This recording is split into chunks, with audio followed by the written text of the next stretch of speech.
All right, good morning. How is everybody? Good. Okay, that's a good response. Usually you hear FBI and people start to clam up and they stop talking. So I'm a very interactive person, so I'm going to try and leave plenty of time at the end for questions. I know there's oftentimes a lot of questions. There are some questions I can answer. There are other questions, if it relates to any type of investigative effort or intelligence effort, that I probably can't, but I'll do my best, okay?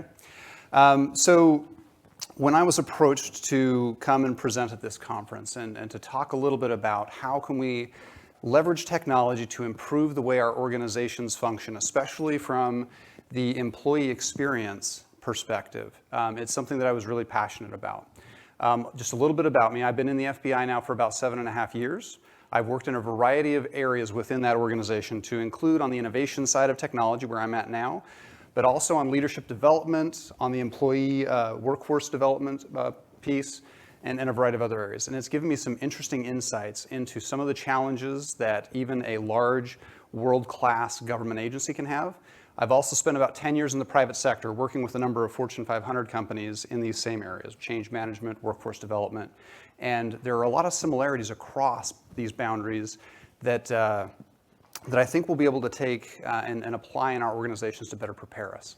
So we're going to talk a little bit about a specific example where the FBI didn't do so well when it came to technology. Shocker, right?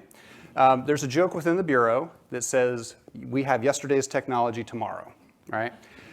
As a government agency, we tend to be a little bit behind the curve when it comes to adopting new technologies. We are absolutely focused on trying to close that gap as much as we can, recognizing there are, of course, security ramifications, legal ramifications, and other things that may slow us down a little bit. But as you can see here up on the slide, the mission of the FBI is to protect the American people and uphold the Constitution of the United States. That's our driving force. That's what brings people to work every day. This is by far our biggest recruitment tool. And we'll touch a little bit more on the power of purpose a bit later in my remarks. But we bring really good people into this organization because they believe in what we're trying to do. Now, our vision as an organization is ahead of the threat. It's a really easy thing to say, and it's an incredibly difficult thing to do. Because as you are all aware, technology is constantly evolving. And with that evolution of technology, the different actors and the different threats that exist within all of our different areas are looking for ways to leverage those new solutions to move forward on their nefarious purposes. And so this is something that drives us. It's how we focus our work. Oh, I think I'm going the wrong way. Yep, I am going the wrong way.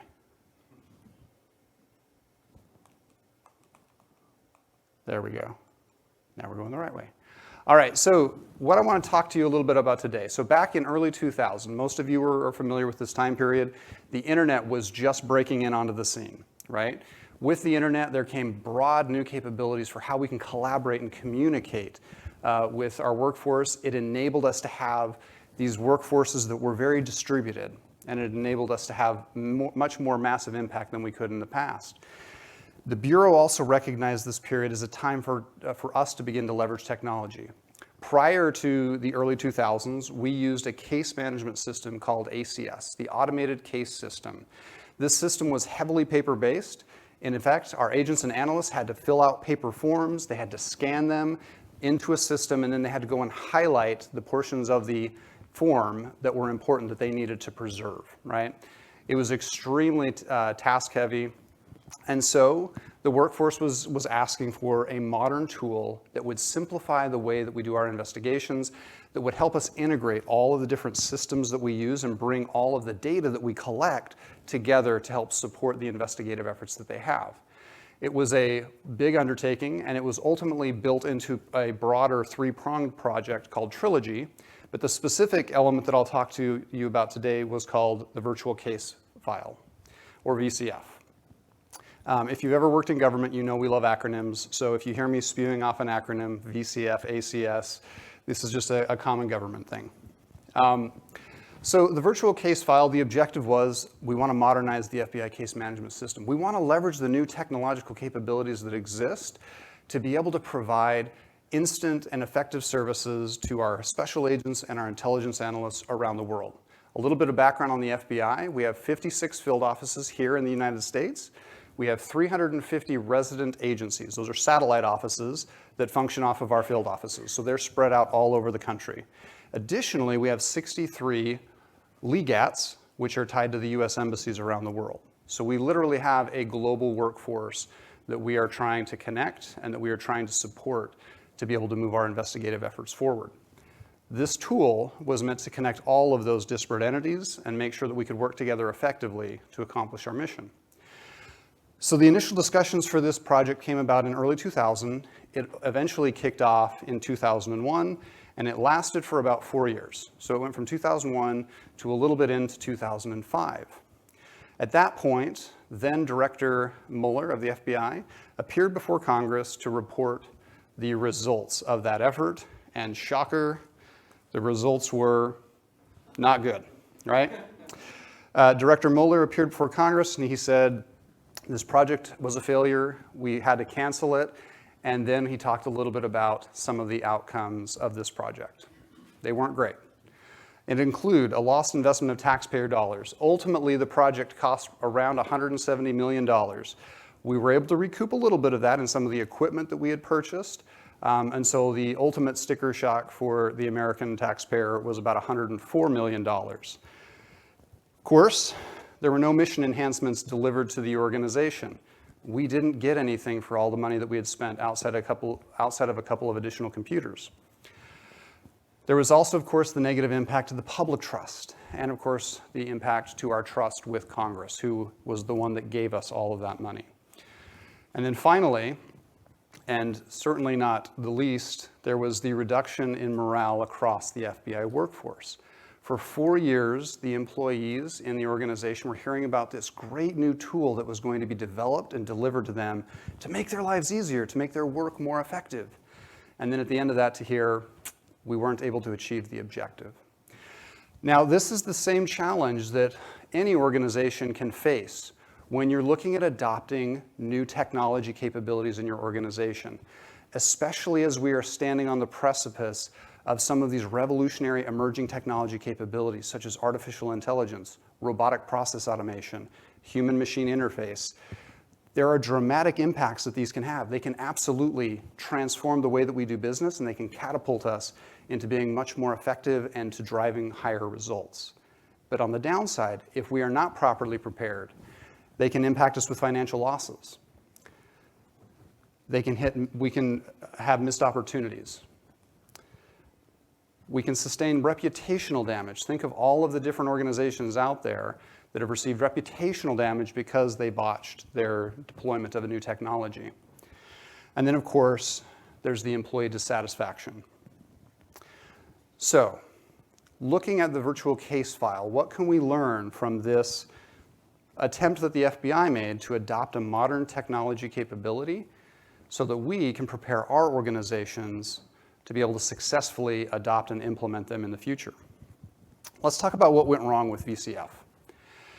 So there were numerous case studies, of course. This was a government organization. There was a lot of public interest in what happened to cause this to fail. And so MBA schools around the world developed case studies on this.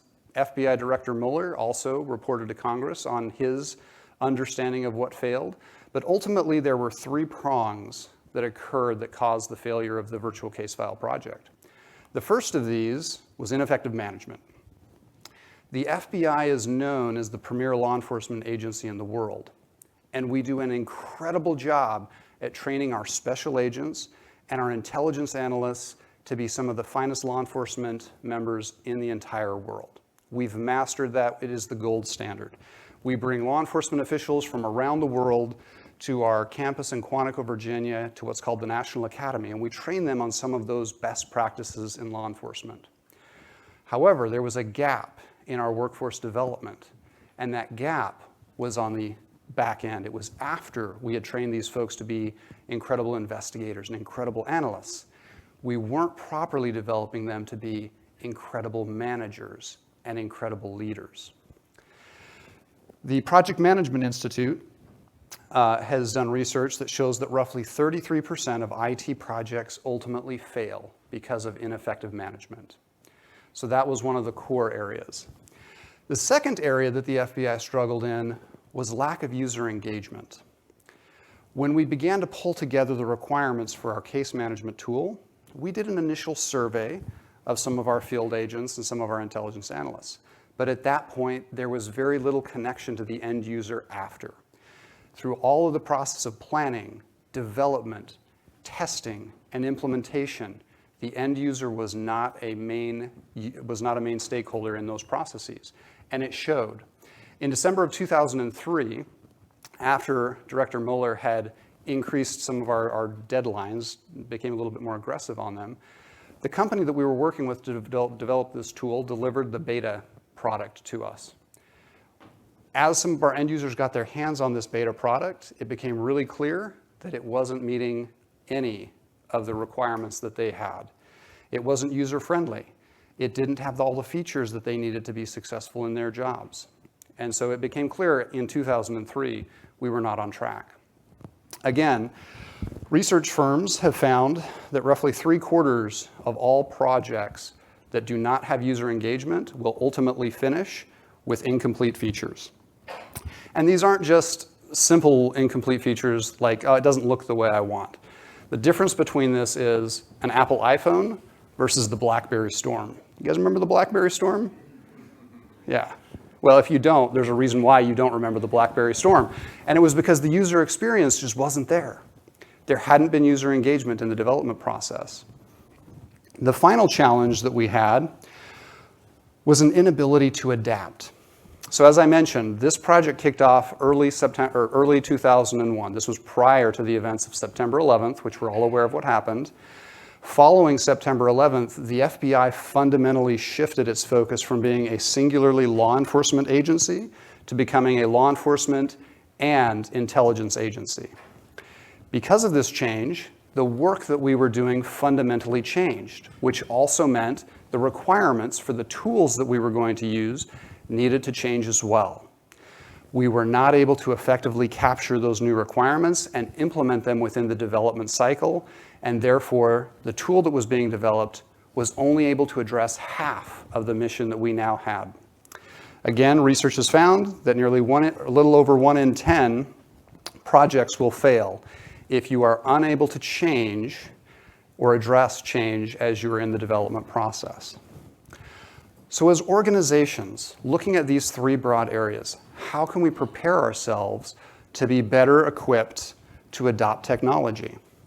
And there's 2 fundamental areas that I'll speak to that the FBI has focused on over the next 20 years to help us be better positioned. The first is leadership and management development, and I'm very specific on being distinct here. Leadership and management are separate disciplines. They each carry their own development processes, and they can each contribute towards effective development of our tools. The second part that I'll talk about is what I call the employee experience fundamentals. We heard Wagner talk about it a little bit here, but making sure that we're hitting the fundamentals. And of course, now is the perfect time to talk about fundamentals because we're in the midst of the NCAA March Madness tournament, right? And the NBA finals are right behind. When you talk about fundamentals, right? John Wooden, who was a world-class NCAA basketball coach, would always emphasize the fundamentals with his players. He would tell them it's the small things that matter. The small things are what make the big things happen. And so when we talk about employee experience, it's essential that you understand that those daily activities that you do with your workforce are what are going to contribute to being able to achieve the mission at the end.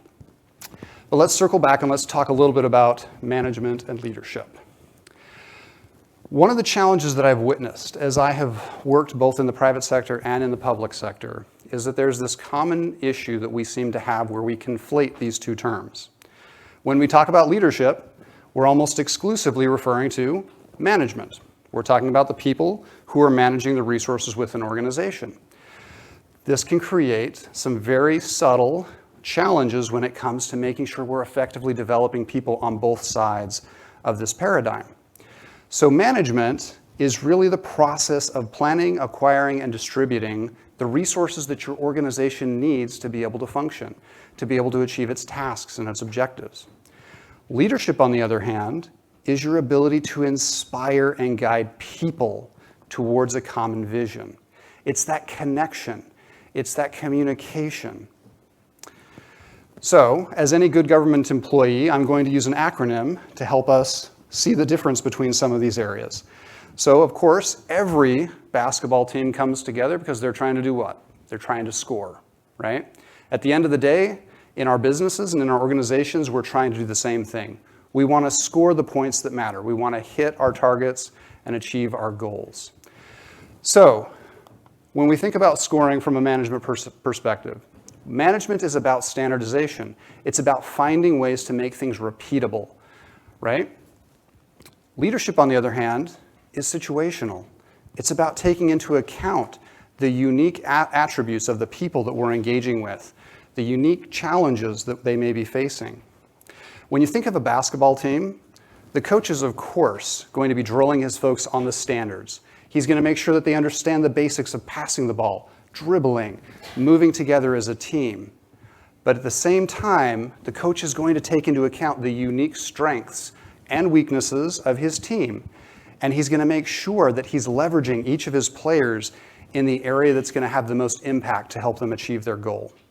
In the same way as organizations, we need to make sure that we are balancing our efforts to standardize versus leverage leadership and be situational. One of the areas where I've seen organizations fail on keeping this balance is in just the process of developing leadership. When you try to develop leadership in a cookie-cutter fashion, you're going to fail because every person in your organization isn't coming from the same background.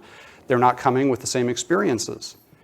In order to develop effective leadership, you have to have people who can tap into the unique experiences and strengths and talents that they have. And you have to help them bring those out so that they can leverage those as leaders. Continuing forward, management is about consistency, right? Consistency is important. It helps us in our planning efforts. It helps us to be able to assign tasks and to kind of predict the timelines that we need. Leadership, on the other hand, is very much focused on creativity. It's about allowing the people in your organization to find new ways to do the work that you do, to bring new ideas to the table. A classic example of this that where we've seen an imbalance is with organizations like Blockbuster or BlackBerry, right? Blockbuster Video at the time had a world-class product. They were killing it. They had the market share. They were the leader in this space. But what happened? They were so focused on consistency, on maintaining the operation, that they didn't have the opportunity to account for the Netflixes of the world. They didn't adapt. They didn't allow their employees to have the creativity to try something different. Nokia was another example of this, as was Polaroid. We've watched many companies that have been so focused on delivering consistently what they offer, they turned a blind eye to the creative side, and it killed their innovation, right? On the other hand, there are companies that lean too far on the innovation side. They got caught up in shiny object syndrome, right? Always chasing the next big thing without actually mastering what they should offer to their customers. On the management side, organization is important. Whether it's your org charts, how you structure your teams, how you're delivering the tasks to those teams, making sure that you are organized enables you to be able to effectively move the work forward.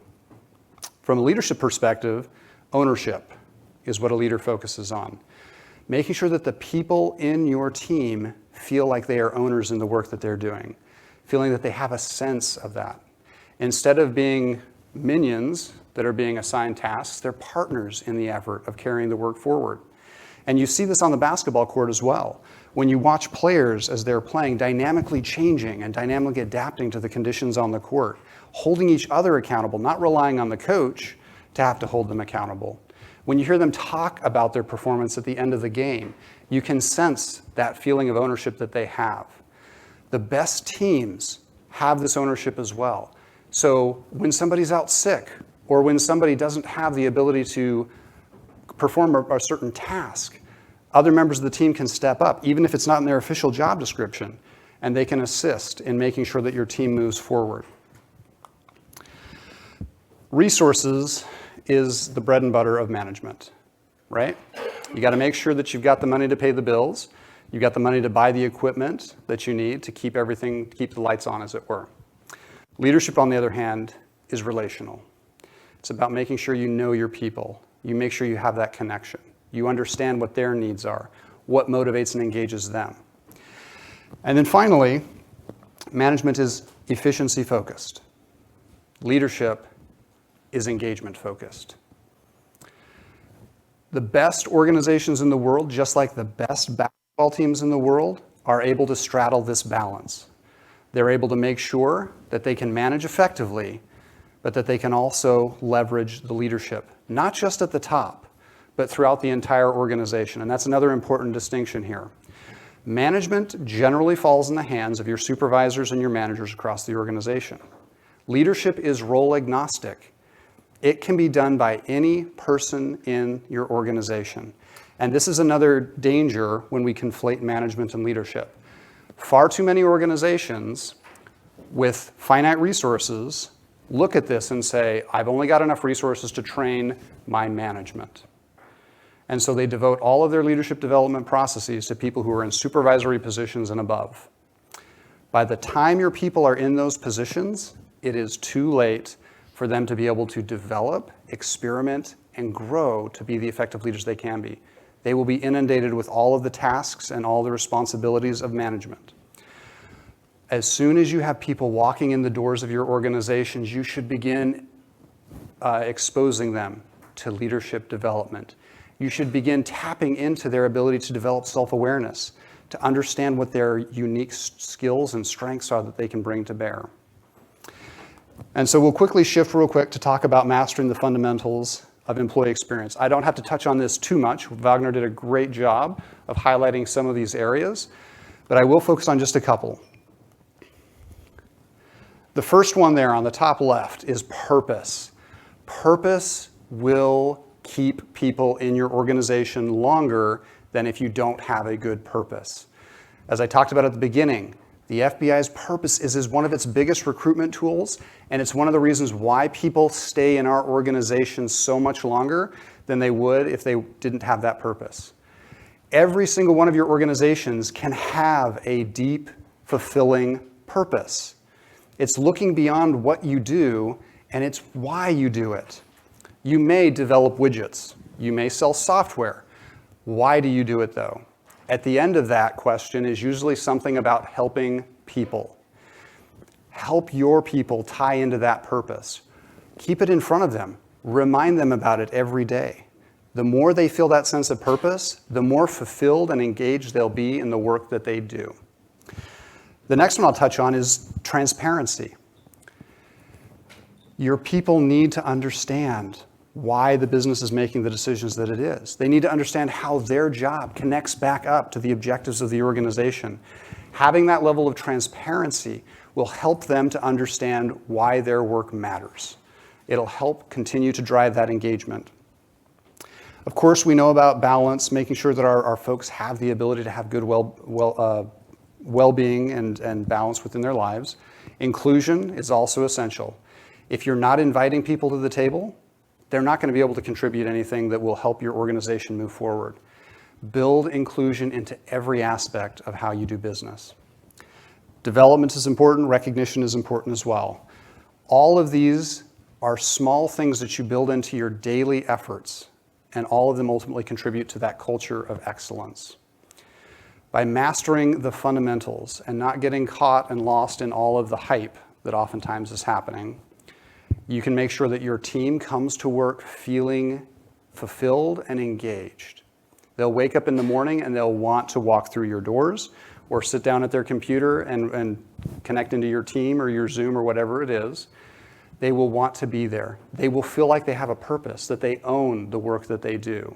And ultimately, they will bring their best game to your team. All right, so what questions do you have?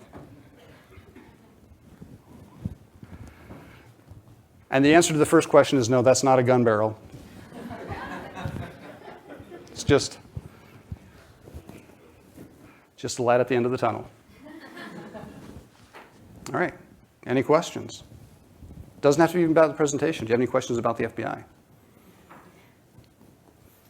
Yes. So, what has been done Yes. since the failure? Of VCF.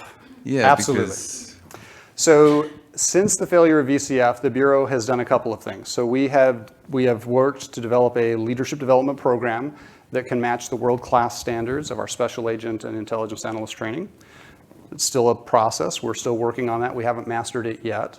Additionally, we have put a focus on project management for our managers to make sure that they have a deep understanding.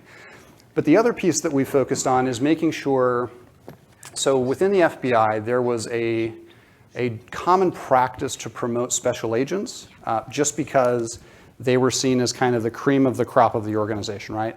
Many times organizations will have those few key positions that they kind of view as like the aces. And so in many cases, we would promote special agents into roles where they had very little depth of knowledge, such as IT. And so we have since shifted, we have broadened the way that we do recruitment and the way we do promotions within the organization to ensure that if we're hiring somebody into a role, that they have that depth of knowledge that they need to be successful in leading those components. Thank you. Absolutely. Yes? So I have a question. I think we got a microphone coming real quick. First of all, it was great kind of learning about everyone. I think everyone has an idea of when they hear FBI. Yes. They have their own perception. So it was fascinating.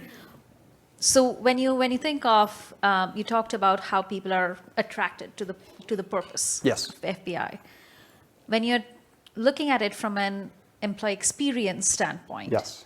what would you say is the biggest kind of expectations versus reality? Absolutely. So I'm sure most of you have probably watched the TV shows. We've all seen them, right? There's FBI, there's Quantico, there's Criminal Minds. There's all sorts of expectations that people have coming into the Bureau. And having come from the private sector, I can relate. Oftentimes, my perception of what I was going to experience was based on some of those TV shows that are out there. And that's great. We appreciate Hollywood and all of their efforts to help us with our recruitment. It's very helpful. The reality is, I think people walk into the organization kind of expecting probably a little bit more of a advanced technology, especially like in just your normal offices, and then they walk in and they're like, oh, this looks just like a regular business office. It's open concept, and there's normal computers. There's not huge monitors all over the walls. We do have those rooms, by the way, so if you want to work in those spaces, let me know. I can direct you to the right departments there. But so I think that's a little bit of a shocker. The other piece is there's a lot more professional staff and support functions in the FBI than I think most people expect, right? What we tend to show to the public is, of course, our special agents who are out in the field doing the work. And so to give you some scale, we are a workforce of about 35,000, and only 12,000 of those are special agents. So we've got a number of intelligence analysts, and we have a broad base of professional staff. So there's a huge professional staff segment that supports all of the work that's going on through our special agents. Yes. Thank you very much for the presentation. Trying to combine the first presentation with this, yes. What are the areas of friction in the human resources processes, and where do you think FBI stands for? Like, what are the most important or? Yeah, so there's one thing that Wagner touched on where he talked about connecting the dots, right? And this is a particular challenge, I think, in any organization, but it's one that's particularly challenging for the FBI, which is we have a lot of just silos that naturally develop within the organization over time.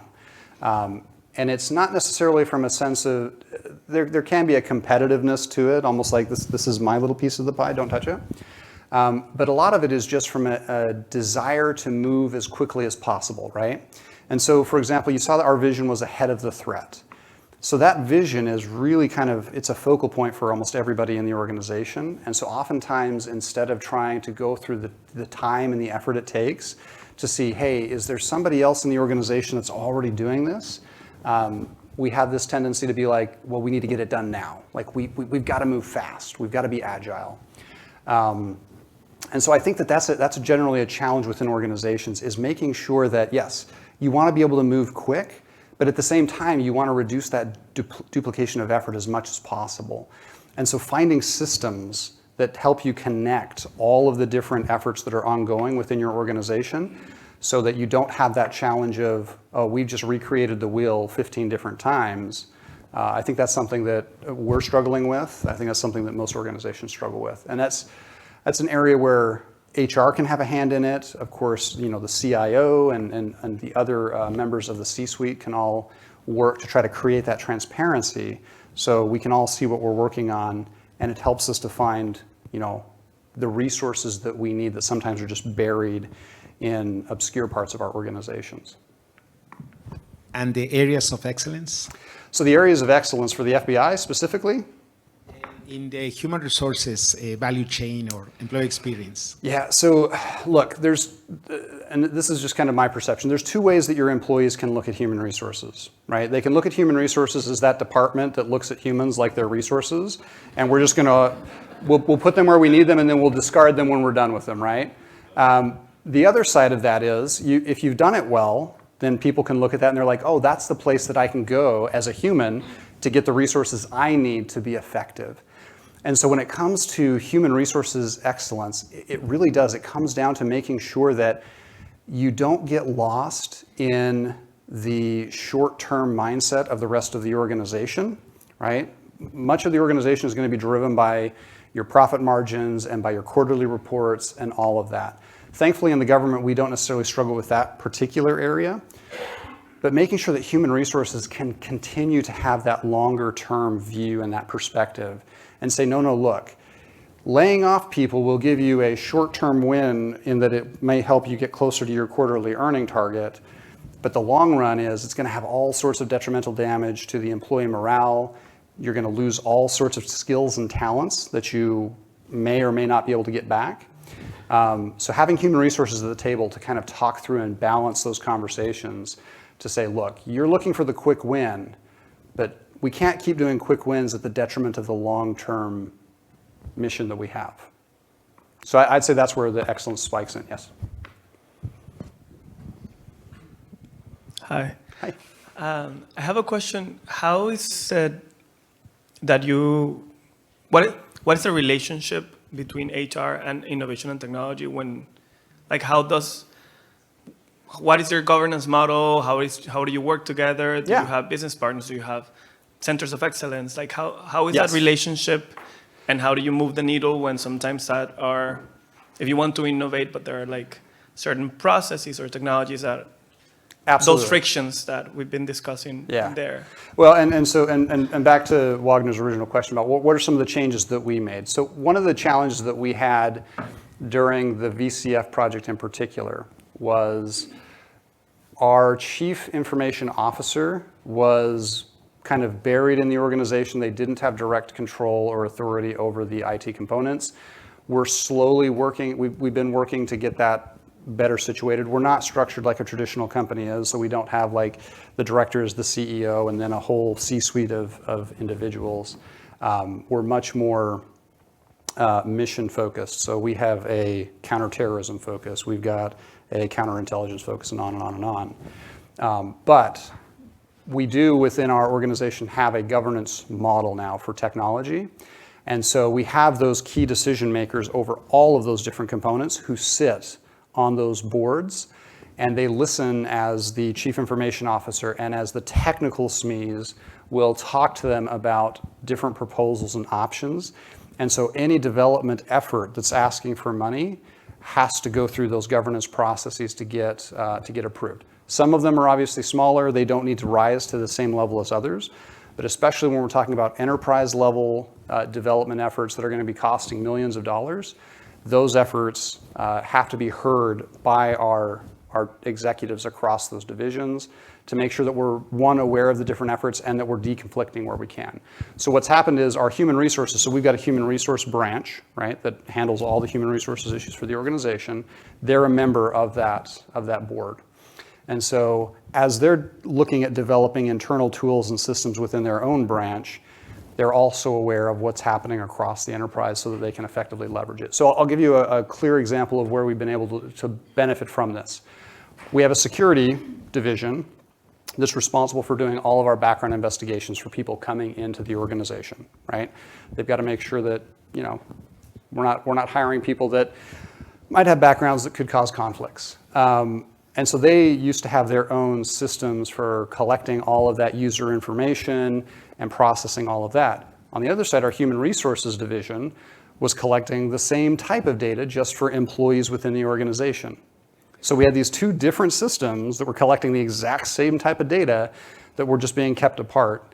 And so over time, we've now begun to bring those together so that from a resource perspective, we're not duplicating cost and we're taking full advantage of the technology to be able to manage all elements of that. Yeah. What other questions? Yes. One more, please. Short question, quick answer. I just want you to have some real networking and refreshment breaks. I mean, I was warned about the question and answer sessions at the HR events. I'll try to make it quick. You made a contrast between management and leadership. Yes.